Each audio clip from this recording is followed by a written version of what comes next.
Cordial saludo, yo soy Jesús Manuel, soy estudiante del curso Manejo Integrado de Plagas y me correspondió realizar el video em, para dar respuesta o para culminar de la mejor manera la tarea 5 del curso Manejo Integrado de Plagas. ¿Sí? Bueno, entonces el cultivo que nosotros seleccionamos fue el cultivo de arroz. ¿Sí? Entonces ahorita les voy a hablar sobre la clasificación taxonómica del cultivo de arroz. El cultivo de arroz o la planta de arroz pertenece al reino Plantae, al subreino Tracheobionta, la división Manoliopita, a la clase Liliacea, su clase Commelinidae y al orden Poales. ¿Sí? Bueno, pertenece a la familia Poaceae, a la subfamilia Shortaidae, género Orsaya, y a la especie Sativa.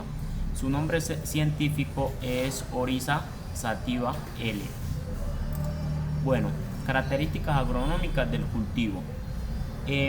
Principalmente es típico de una gramínea perteneciente a las Poaceae, como ya dije.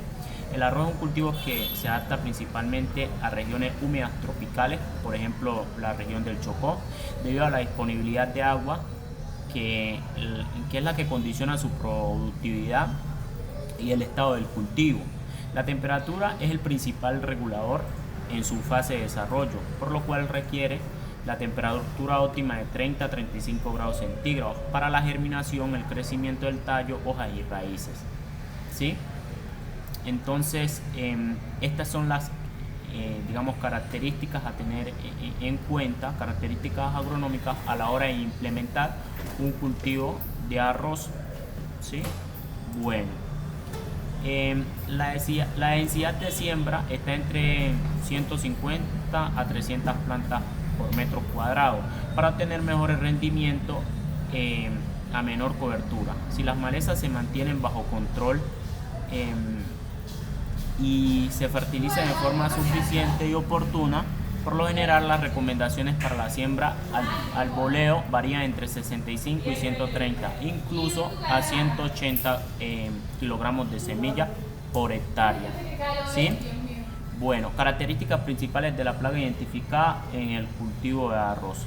Bueno, la plaga principal detectada en este cultivo es la sogata de arroz o Tagozoes. ¿Sí? Sogata de arroz Tagozoes oryzicolus. ¿Sí? Bueno, los insectos plagas que ocasionan daño en el arroz se encuentran como limitante esta plaga como principal vector de la enfermedad hoja blanca del arroz. El insecto es conocido comúnmente como sogotoca. Bueno, biología de esta plaga identificada.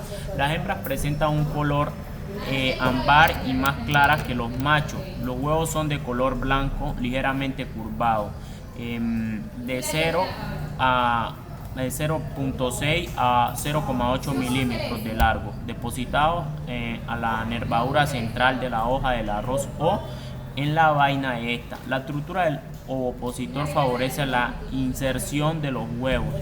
¿Sí? Bueno, entonces estas son pues como las características biológicas de esta planta, de esta plaga principal del arroz.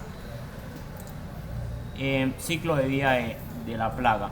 La hembra oposita en un promedio 10 huevos. ¿Sí? Oposita en un promedio de 10 huevos por día, colocados en grupo, con una producción promedio de 161 huevos durante su vida. La eclosión está influenciada por la temperatura y épocas del año. Así, en verano tarda de 7 a 10 días y hasta 20 días en invierno. Hábitat. Estos insectos habitan en colonias en el cogollo y partes bajas de la planta, especialmente las hembras. Los movimientos de la ninfa y el adulto son lentos y cuando están en movimiento y cuando se les molesta, estos saltan normalmente en los atardeceres. ¿Sí? Las ninfas pasan por 5 instares para alcanzar el estado adulto. Daños ocasionados por la sogotoca del arroz, o sea, la planta, la plaga principal identificada. Se alimenta succionando la savia de las hojas más tiernas o viejas. Estas se tornan amarillentas con quemazón en el ápice y luego de color café, provocando la malformación de fumagina sobre el follaje. Pero el daño de mayor importancia es por la transmisión del HBV, lo cual hace que se expanda al interior de toda la planta, y cuando se presenta en estado de desarrollo temprano de la planta ocasionan enanismo, necrosis y muerte. En esta planta de macoya, los granos pueden ser estériles y contener poca o ninguna semilla. Bueno, dispersión. La plaga puede dispersarse por medio de las corrientes de aire cuando la densidad es alta, a la vez cuando no se encuentra un cultivo hospedante. Puede completar el ciclo en maleza más común que se encuentra en el arroz, en arrozales inundados. Plan de manejo integrado. Monitoreo.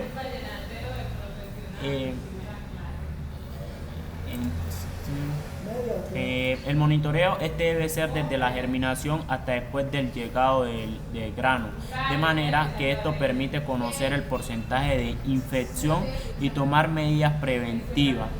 Para el tipo de monitoreo, se propone monitorear 120 hojas de planta tomadas al azar, de manera que se puedan observar puestas de los huevos y otro estado biológico, a la vez marcar 6 puntos del lote, pasando la red de golpe por 112 pasadas continuas. Entonces, digamos que estos son los parámetros a tener en cuenta al momento de realizar el manejo integrado de plagas, para pues ir como detectando la presencia de esta plaga en el arroz.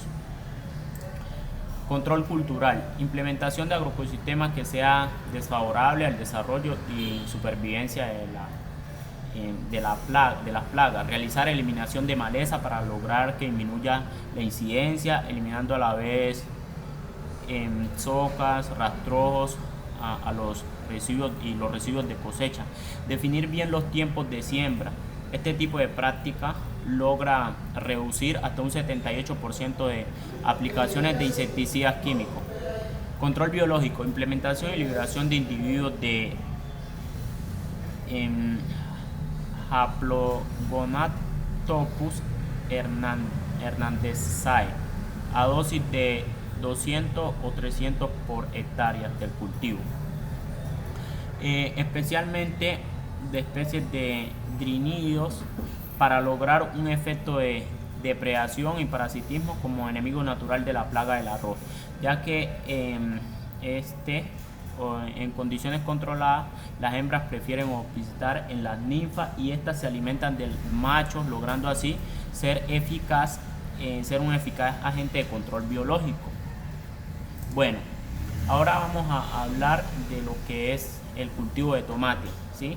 Bueno, antes de seguir, el cultivo anterior, que era el arroz, era un cultivo abierto, ¿sí? Ahora vamos a hablar del cultivo bajo invernadero, y nosotros pues decidimos trabajar con el tomate. Entonces, clasificación taxonómica del tomate. El tomate pertenece a la familia de las solanáceas, ¿sí? Y a la especie Lycopersicum esculentum. Tiene un sistema radicular donde la raíz principal es corta y débil, y las raíces secundarias son numerosas y potentes. El tallo principal es un eje con grosor que oscila entre 2 y 4 centímetros en la base, sobre el que se van desarrollando las hojas. Está compuesta por los foliolos peciolados, lobulados y con borde dentado, en número de 7 a 9, recubiertos de pelos glandulares. Flor perfecta, regular e hipogina, y consta de 5 o más sépalos de igual número de pétalos amarillos. Fruto, baya bi o plurilocular, cuyo peso oscila entre 0 a 600 gramos. Bueno, fenología y ciclo del cultivo de tomate. La duración del ciclo de cultivo de tomate está determinada por la variedad y por las condiciones climatológicas de la zona en la cual se establece el cultivo. La fase de desarrollo vegetativo de la planta comprende 4 subetapas que se inician desde la siembra en semillero, seguida de la germinación, posteriormente la formación de 3 o 4 hojas verdes y finalmente el trasplante a campo con una duración aproximada de 30 a 35 días. Bueno, densidad de siembra del cultivo de tomate. En esta tablita podemos ver la distancia de siembra del tomate para el manejo de un solo tallo de producción, ¿sí? Bueno, características principales de la mosca. Homóptera, pues, es la mosca o la plaga identificada en el cultivo de tomate, ¿sí? La cual es Oleiorodidae trialurodes, ¿sí? Esta es una plaga muy común y limitante en el cultivo de tomate bajo invernadero, especialmente en épocas secas. Su importancia como plaga radica principalmente en el daño causado por adultos e inmaduros al succionar la savia de la planta. El daño adquiere importancia económica cuando las poblaciones de ninfas y adultos son altas y llegan a causar amarillamiento moteado, encrespamiento, caída de las hojas y reducción del vigor de la planta. Bueno, control de la mosca blanca. El control biológico se presenta como una mejor alternativa dentro de un programa de manejo integrado de plagas, siendo el parasitoide Encarsia formosa la especie más utilizada para el control de la mosca blanca. Ante las prácticas culturales se recomienda eliminar las malezas hospedantes al interior y exterior del invernadero. Compostar adecuadamente los restos de cultivo, utilización de cintas pegajosas de color amarillo, utilizar coberturas plásticas, barreras vivas alrededor del invernadero para evitar el ingreso de plagas, rotación del tomate. Esta también es una buena alternativa con otros cultivos para pues así evitar evitar el daño que causa la mosca blanca. Estas de acá son pues las referencias bibliográficas. Entonces pues muchas gracias. Así fue como nosotros realizamos la actividad.